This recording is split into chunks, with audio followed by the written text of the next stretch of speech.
This week on the Nittany Dispatch, we discuss Matt Zollers committing to Missouri, Penn State's transfers talking to the media for the first time since joining the program, and Drew Aller speaking to the media for the first time this spring. This week on the Nittany Dispatch.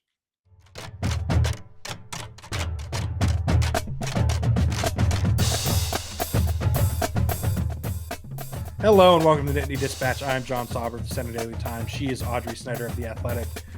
And Audrey, it is April 4th. The Phillies are doing the thing that they always do in the early season, and frankly, it's not any fun. How'd the opening series go, John? How was it? Listen, as they always say in baseball, those important games are the ones in late March, not the ones in mid-October. You know what? I was arguing with John on Saturday. Yeah, Saturday. I was texting him mad about a really horrendous baseball call, which should have been a called strike 3. Instead, it was called a ball, which is a really terrible call. And that's what John's response was. He's like, "Oh, you're complaining about balls and strikes in March," and I'm like, "It all matters. It all matters." It's a real shame that the Braves only won that game 11-4 instead of 11-1. That was a real difference maker there. What's funny is I think it was last night too. Nick Castellanos is up with a full count, and it was a very similar pitch location, and it was once again called ball 4. I was like, I don't understand how this is happening. We need the robot umps, John. We need the robot umps, or honestly, like replay. You don't have to tell me to twice. me, that's the perfect case for replay, right? But we just are all celebrating that like the games finally got faster the last couple of years. Yes. So like, do we really want that? So hear me out. This is my solution to what is becoming a baseball podcast. We're open to everything around here. You do the ABS, automatic balls and strike system, but you don't actually use it on every pitch. Each team gets 5 challenges per game. 5 might seem like a lot, but when the challenge is literally point at the umpire, the response is instant because ABS has already been working the whole time. You get right back into the flow. You know what I mean? You don't have to worry about like going to the booth, looking at it. You have an immediate reaction. I think some people might say 5 challenges is too many. I would implore you to watch a game umpired by Angel Hernandez and tell me that 5 is even enough, quite frankly.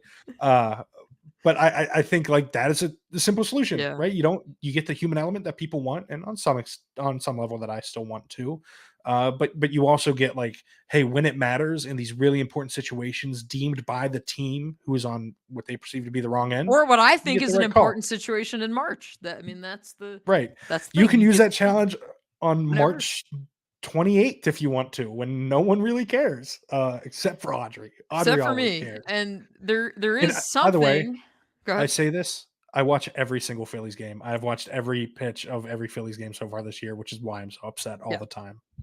Yeah, that's very much looking forward to Braves Diamondbacks on Friday, which obviously going to be a great basketball weekend too, John. Rolling into championship on Monday. That's been really fun to watch. The women's tournament has been tremendous. It's been fantastic. Caitlin Clark's on TV. I'm going to watch. Like, there's no debating it, no questions about it.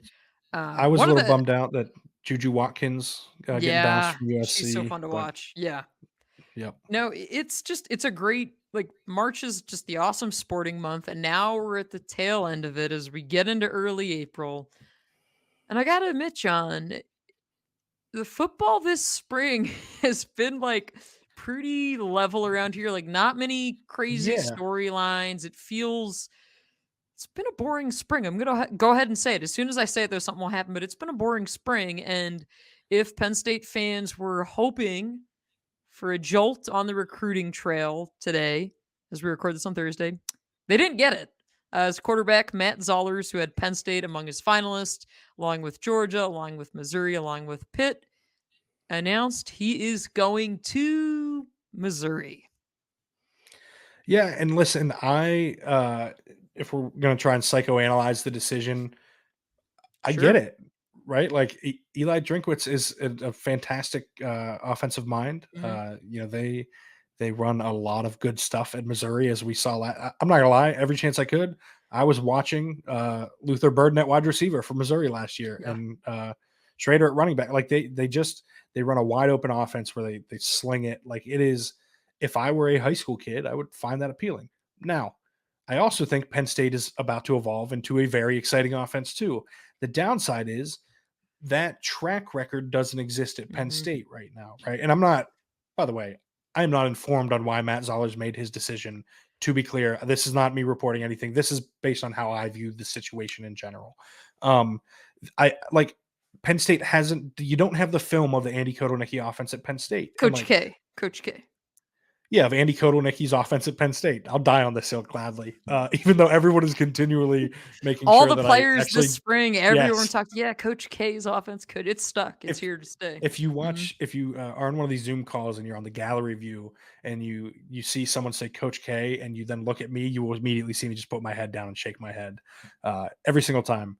But just not having that film, I think probably would make me not want to go there as much, right? Like I think it would be like, okay, well, I don't know what it looks like.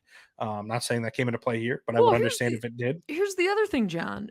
The Penn State track record of getting guys quarterbacks to the NFL is not good. That's been the kind of the big bugaboo, the streak buster that Drew Aller has to kind of overcome. It's bizarre. It doesn't make sense when you examine a lot of it. But for me, where this hurts Penn State, because again, this is going to be a two quarterback class when it's all said and done. They have Beckham Kritza. They're planning for this still to be a two quarterback class, and that's fine. But now, like how they get that second guy is going to be interesting in the next few months.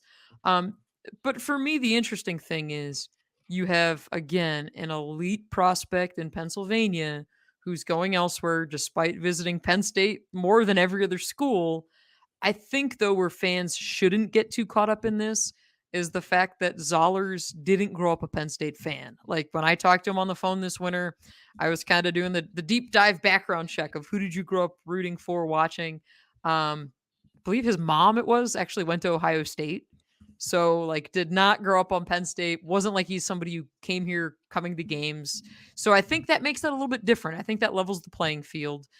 Now, I think the big, I wouldn't even say elephant in the room because it's 2024. This is the thing is NIL, right? And what did Penn State offer? What did other schools offer? I don't know. Like, I will not say with certainty that that is why or why it did not happen.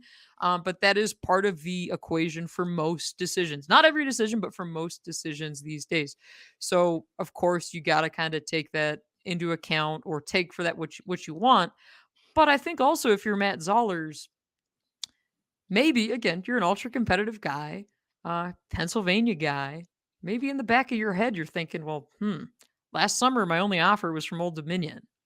And I remember talking with Matt's private trainer this winter, and one of the things he told me was the trainer actually had to do quite a bit of lobbying with the Elite 11 regional to even let Matt compete because they had their list set. He's, at that point, rising junior, so they didn't want to let him in. And the trainer was banging the drum and was like, this guy's really good. You got to trust me.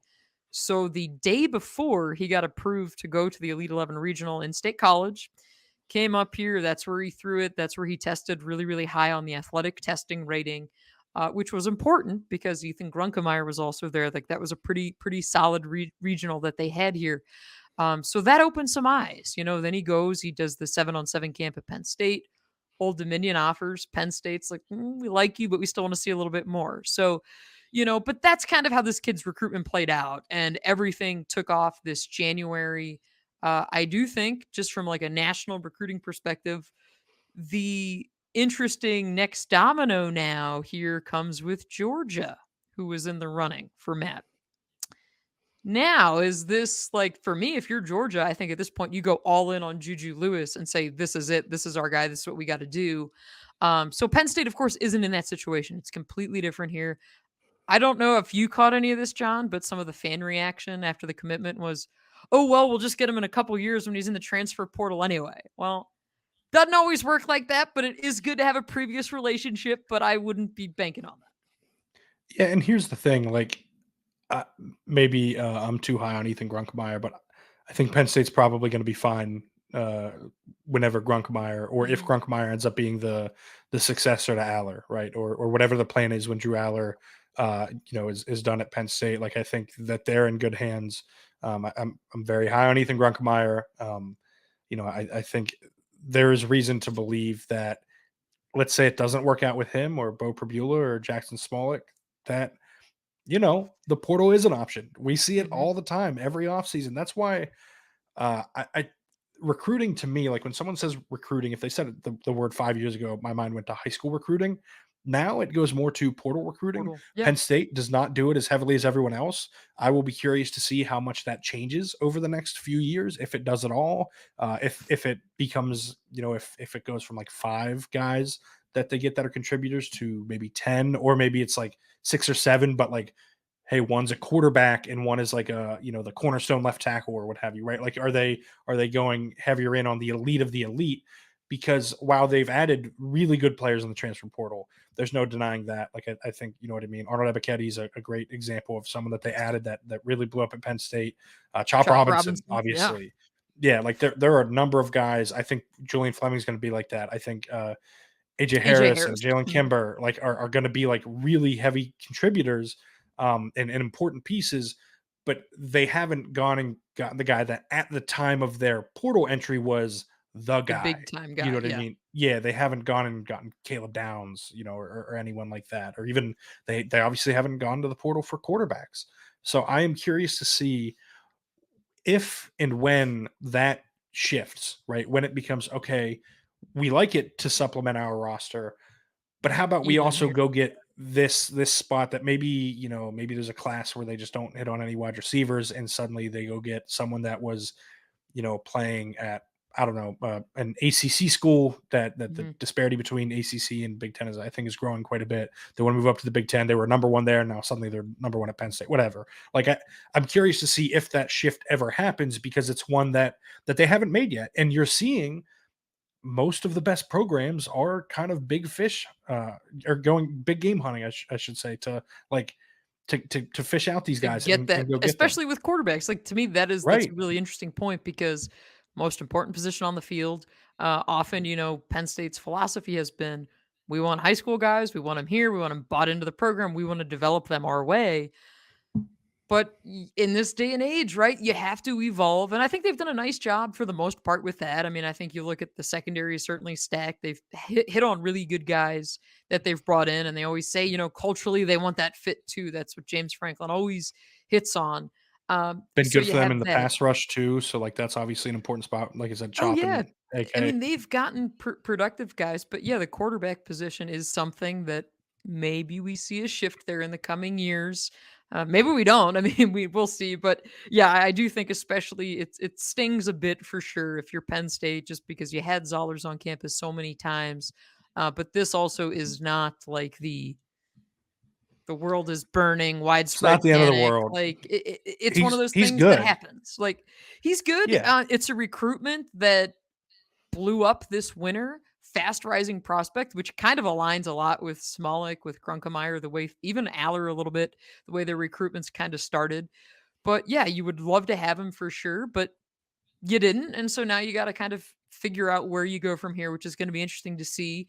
Uh, but John, which is really kind of interesting that the Pennsylvania guy leaves this week when Right. otherwise so much of this show would have been about the Pennsylvania guys and Jalen Kimber, who we heard from for the first time this week in Julian Fleming and Nolan Rucci. Penn State's transfers spoke with the media Tuesday night after practice. It was a late Tuesday night, John. It was like pushing 8 o'clock or after 8 by the time they spoke. It was after I mean, practice. what else is new? I was working through a few yawns, but we powered through for our readers and our listeners, to kind of And ask had to some go home questions. and Had to go home watch and Joel write. Embiid's return. Oh, yeah, sure. Right, Right. and Mhm. watch Joel Uh, Embiid's return while writing. Yeah, there's something about filing a story at like 11 p.m. in, April, when you're like, this shouldn't be happening, but the transfers are talking, so we're working. right. Um, Julian Fleming, right, the much anticipated Pennsylvania guy, from Southern Columbia, finally gets here. He's in a Penn State practice gear. I thought, John, that the most interesting thing Julian Fleming said was that he was 50-50 on whether or not he was going to go to the NFL or he was going to enter the transfer portal. I found that to be a really interesting thing, because obviously you look at his career, it hasn't gone the way that anyone would have projected for the top receiver in the country in his class, a 5-star prospect. But again, all it takes is one team. So I thought that was a really interesting omission. But the big thing for Fleming, the biggest thing, is that he's healthy for the first time, and heading into the last week of spring ball, he's on track, knock on wood, to make it through completely healthy. Yeah, and this is something both you and I wrote about, right? You can, especially the 50-50 thing on the draft. Of course, you can find Audrey's writing for that at The Athletic. You can find mine at centerdaily.com. Before we get too far, don't forget to rate, review, and subscribe to the podcast. Those 5-star ratings are helpful. If you're watching on YouTube, hit the like button down below and subscribe as well. But no, I think just to touch on the 50-50 thing real quick, I'm sure some people would be skeptical of that. Like, oh, why would this be the case? Julian Fleming, I believe, is 23. Like, right? Like that becomes a knock on you as you get older going into the draft. Would not have blamed him one bit had he entered the 2024 NFL draft. Instead, though, to Penn State's benefit, he decides to give it one more go in college. I think the biggest thing, like he said, and like you just said, is staying healthy. If he can stay healthy, there's reason to believe he can be a 1,000-yard receiver at Penn State, right? Like I think he is that level of talented player. I think he's going to be. I think he has a strong chance of separating himself as the top option in this offense, and it could pay off swimmingly, right? I don't know that because at that time I believe it'd be 24 for next year's draft. I don't know that turns into a first or second round pick, but maybe he's a third or fourth round pick instead of a late round UDFA type guy. And he does all the stuff that everyone has said all spring that NFL teams will love just as much as college coaches love: the blocking, the leadership. And it just unfortunately comes down to health, and there's some randomness there, and some of it's soft tissue stuff, which you never like to see because it feels like that stuff is reoccurring more. Well, he Although, had the as weird you'll note shoulder from thing. but as you'll note from the no degrees on the wall behind me, I am not a doctor and have no PhD, so I'm not going to John Sauber, pretend. MD.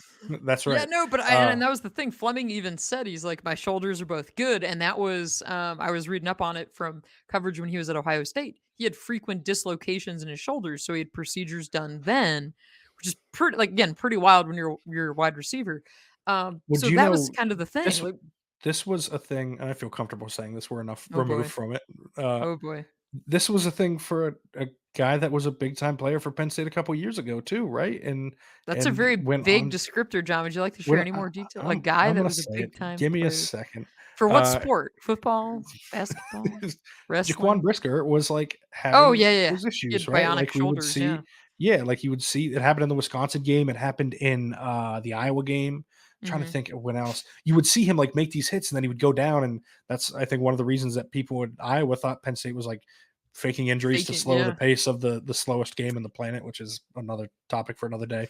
But I like that happens, right? Especially in that position. I don't, again, not a doctor, don't fully understand if it happens more when you're making a hit like Brisker was, or if you're taking one when Fleming is. Like I don't know, but something definitely to keep an eye on because it can happen frequently, right? Like it can be something that you mentioned getting it surgically repaired.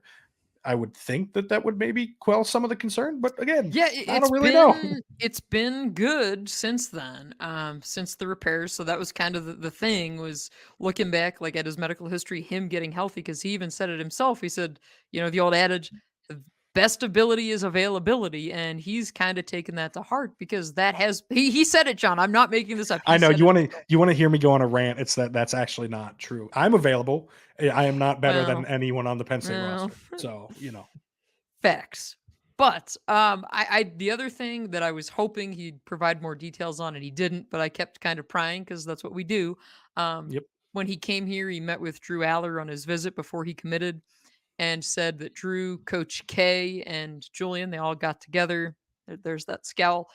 They all got together and watched, kind of some film and talked about some schemes and the play style.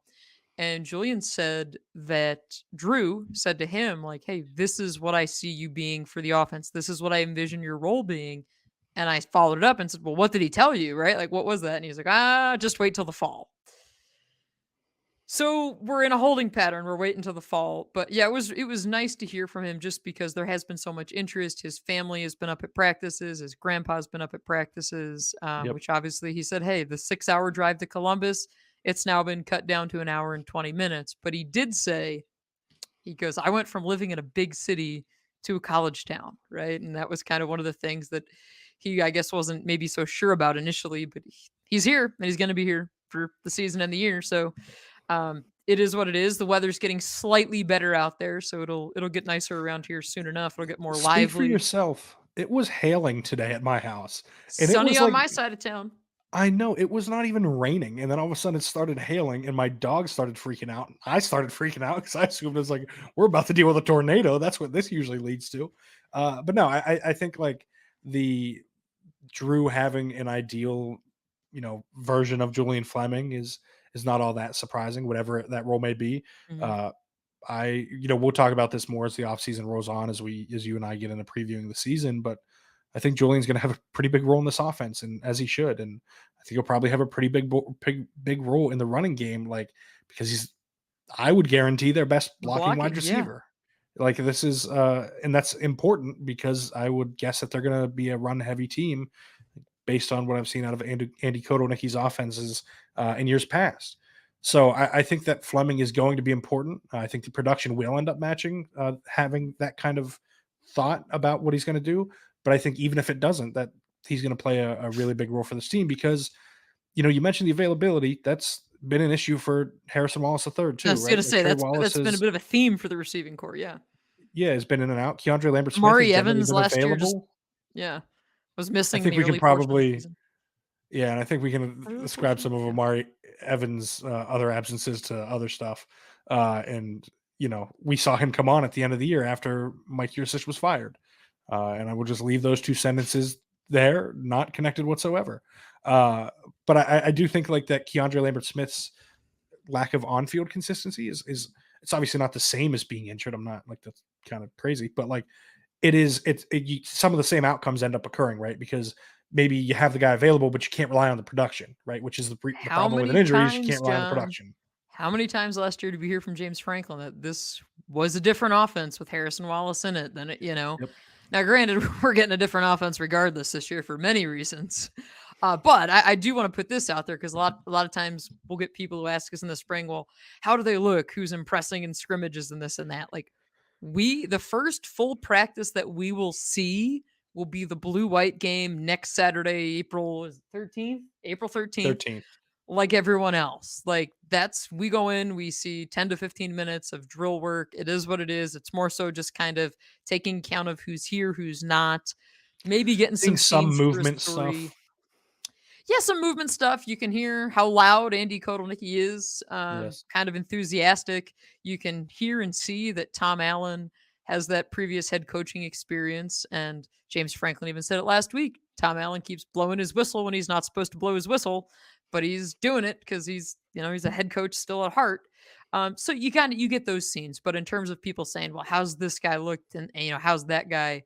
We will see April 13th like the rest of you. So most of what we're gauging this spring is things that you're hearing and little scenes maybe that you're observing in practices. But yeah, I do think there are some obvious things that stand out when you talk to these players, right? Like Fleming, you talk to him, you can tell right away you are talking to a grown adult, right? This is, you mentioned the age Yes. thing. This is someone who's older, physically more mature. You can see that by the way he talks, but also massive biceps with two good bionic shoulders now. Nolan Rucci spoke Tuesday night as well. 6'8". He's now 315 pounds. He said when he Yep. enrolled in January, he was 300 pounds, and he would like to get to 320 by the season. What I found to be most interesting about that is that we knew that they were going to try to work him on the right side at right tackle. We know that Drew Shelton's not available this spring. That's been out there since before spring ball even started. So there, to me, you've got your left tackle of the future. You got Rucci working at right tackle with Anthony Donko. There's going to be a competition there. Um, but Rucci did say that he has worked both left and right tackle a little bit this spring. So to me, that right tackle competition is going to be something that we're all going to be keeping an eye on as it gets closer to the season. But nothing's getting decided in April, right? James Franklin has made that Yep. abundantly clear across the board with every position this year, which he's always going to say that even for spots where it's a little more obvious, right? Like he said it once. Quarterback. Well, he said it once with Saquon Barkley too, and it was like really. But that's kind of his thing. I get it. Every spot's up for grabs, right? That's kind of the coaching motivator in him. But yeah, I think it's, again, you talk about full circle moments, about players coming home.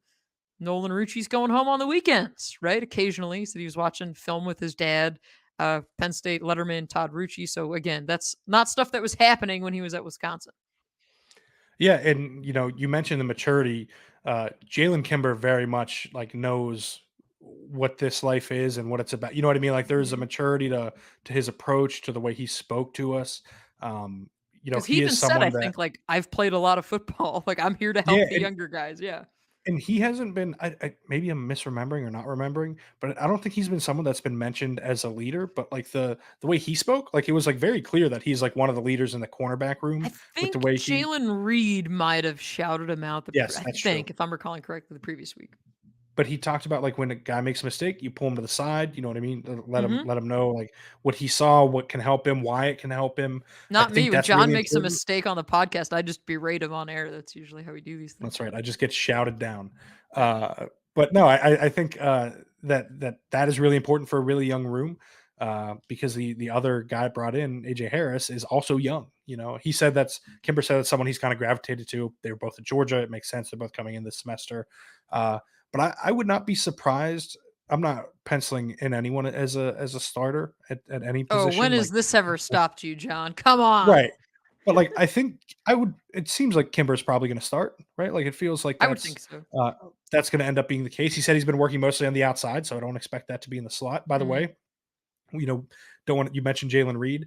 Tom Allen kinda indicated that seems to be the guy right now, at that Lions spot.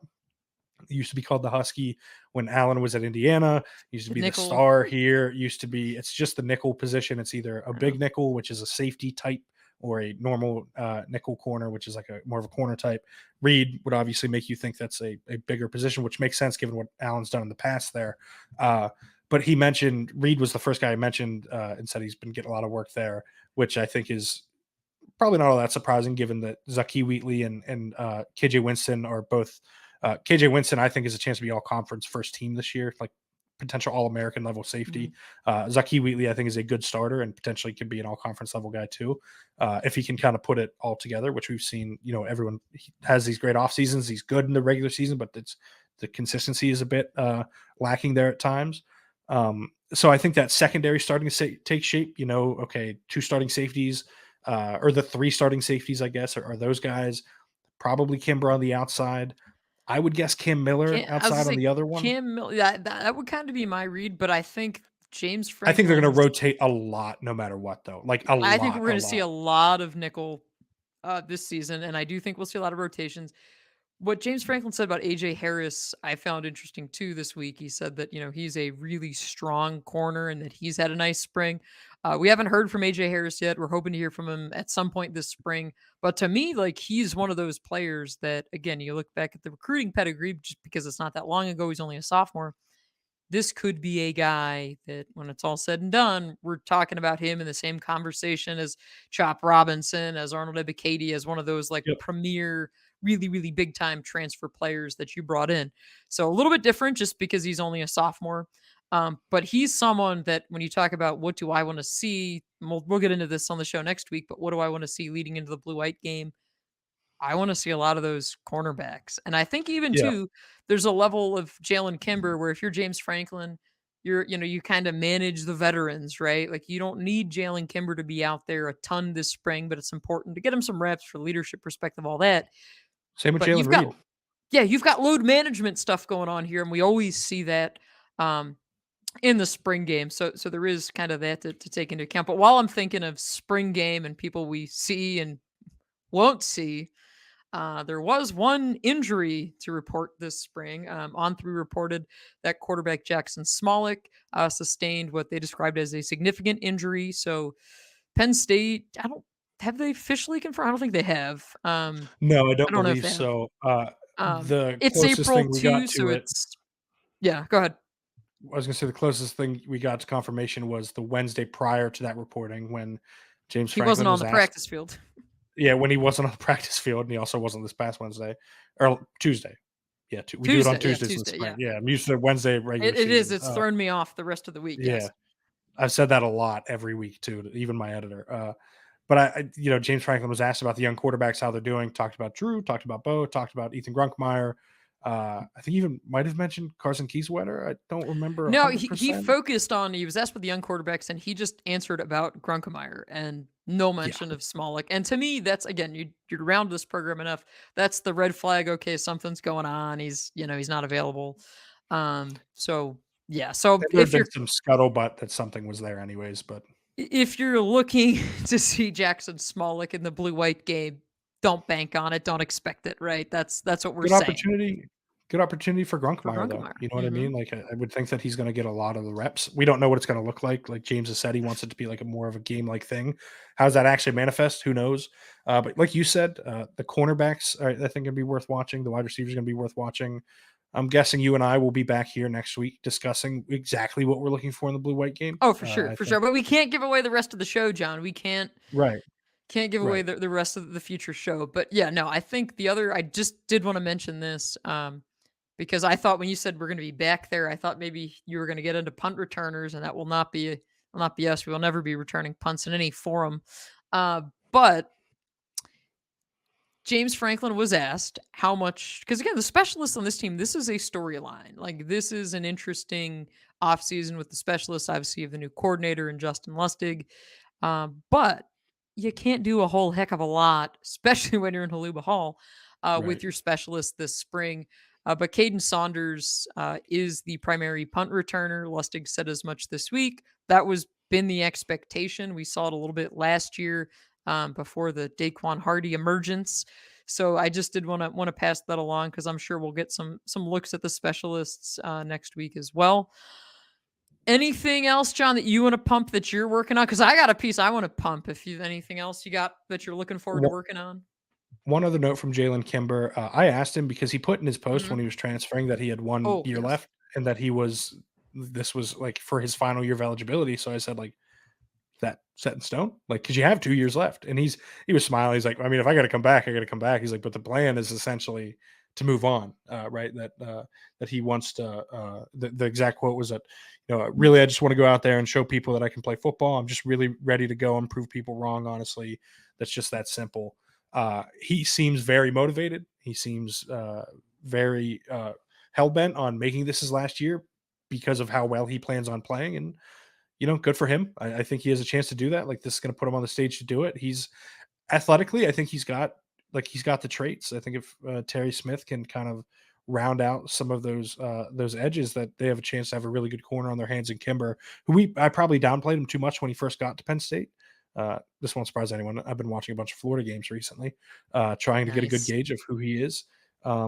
But yeah, I think that's an important note too. That if it doesn't go well this year, that he'll come back. Like that. It's not set in stone where the words he used that he would be moving on no matter what after this year. I just appreciate, John, that now now that we have clarification on Riley Thompson's eligibility, that now you found someone else to nitpick their availability He moving said forward. it. I appreciate it. No, because that was one of the things when he posted it. I remember looking at it, and then we're all doing the math in our heads because of the COVID year. It didn't count for anyone, but every school seemingly lists it a little bit differently. Do you know But how long I sat in front of his player profile at Florida on my laptop, probably way too counting long. the years over and over again? Like, okay, this one counts. This one This one doesn't count. doesn't. Does this one count? This one might count. Hold on, let me count these, and then eventually came to the conclusion I that yes, mean, he has 2 years of and eligibility he's remaining. on his third school, right? So that's the other thing Yeah, that kind of makes it interesting. But he did touch on the fact that he had a previous relationship with Terry Smith. That his first time around getting recruited out of high school, Terry had recruited him. So which we can do the math. So he told Penn State no once. Then when he went in the transfer right. portal again before going to Florida, Terry Smith had reached out. He told Penn State no twice. And then this time around, goes in the portal. Terry Smith reaches out and he told Penn State yes. So the third time is the charm for Terry Smith and Jalen Kimber. But your point is a good one too. Of he doesn't sound like somebody who's here to wait. Um, Yeah, I go back to what Terry Smith said back at, I guess it was back in the winter when they acknowledged all the signings or right around them. James Franklin had touched on it too. Like, if you're transferring in like a big time premier player like them or coming from an SEC program, um, you're not coming here to sit. You're coming here for a yeah. reason. And I think these guys that we heard from this week, they all made it very clear that they're here. They're here to push for starting spots. They're here to make a difference. But because you've opened up the eligibility Pandora's box. I'm working on a story. I hope should be out hopefully soon, with the next few days or so, on The Athletic, on wrestler Carter Starachi, and one of the most insane athletic feats by a Penn State athlete. His fourth NCAA title, absolutely insane. If you didn't get a chance, or you weren't glued into wrestling, you absolutely missed out, because this guy is a special, special competitor. Olympic trials coming up April 19th, 20th in State College. I will be there for sure to cover that. But I got a story at Carter, and I will just tell you that we knew it was going to be tough for him to get on the mat leading into NCAAs with that undisclosed knee injury. It's even a little bit crazier than we thought, right? There are more details. I spoke with Carter's dad There within it the is. past week. There's some details in there that you're like, man, this guy, not only did he do this on one leg, but there's other layers to the story. So he is still planning on competing at the trials. There's going to be a massive Penn State contingent there in the BJC April 19th and 20th. So I'll have that out to you, but we will have a bunch of coverage leading up to Blue White of all the players, storylines, what we want to see. Anything else I'm missing, John? Anything else No, on your mind? you mentioned plugging anything I have. There'll be some stuff closer to the draft that I'll plug, next week and whatnot, after we're done talking Blue White. But for now, I'll have a Blue White preview up next week, kind of the things that I'm watching, the guys that I'm watching, what I think is going to happen, what the main things to look for here as spring ball wraps up. Outside of that, a lot of draft stuff, right? We're getting to that time of year too for me. Exciting time, very, very, very, very, very, very busy time. But either way, we found a way to, take some time here, record a podcast, get it out to you.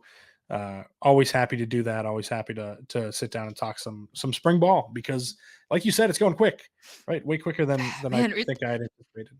It's only a month. It's definitely shorter this year, because it's finishing a week earlier. Yeah, and I think it's starting like half a week, or no. Yeah, starting at the same time. Starting at the same time, but finishing a week earlier. And it's just been one of those like crazy springs where it feels like everything is condensed, just because the other sports have been going on and all that kind of stuff. But for me, John, it's always the telltale sign of like the school year and everything's winding down. When I came back after Easter weekend, I was out of town, came back. There were people already lining up taking graduation photos in front of the stadium. I'm not having. Nope. It's that time of year. I mean, it's graduation weekend's like a month away, so like it's kind of everything's winding down, but it wouldn't feel like it, because we did have, what I found out today, 4.09 inches of rain this week in State College, which hopefully it dries up for those hoping to tailgate next week. Hopefully it dries up pretty quickly, and hopefully it's a sunny forecast leading into Blue White for all of the tailgaters and those who are looking forward to digging deep in the roster like the rest of us. But we will be back next week to get into that and more. And thank you for listening. This has been, you have more to say, John? He's got something to share. I do not want to have this graduation discussion, because I will get too angry at all the traffic that it will cause that weekend. It's one weekend. Deal with it, John. It's the one weekend. Worst. Yeah, until there's like two people driving the wrong way up of College Ave. That happens every single weekend too. Yeah, I know, it drives me just whatever. Like I said, maybe. Well, no, I say maybe what we should do is just post up at an establishment along one of those streets, and then watch all the people. Then we're going to be busy.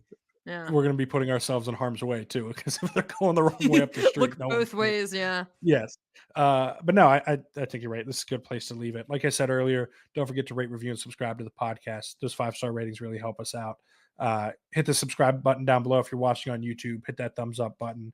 Read Audrey at The Athletic. Find her on Twitter at OddSnyder4. Read me at the Center Daily Times. Find me on Twitter at John Sauber. Thank you for tuning in. Have a great day.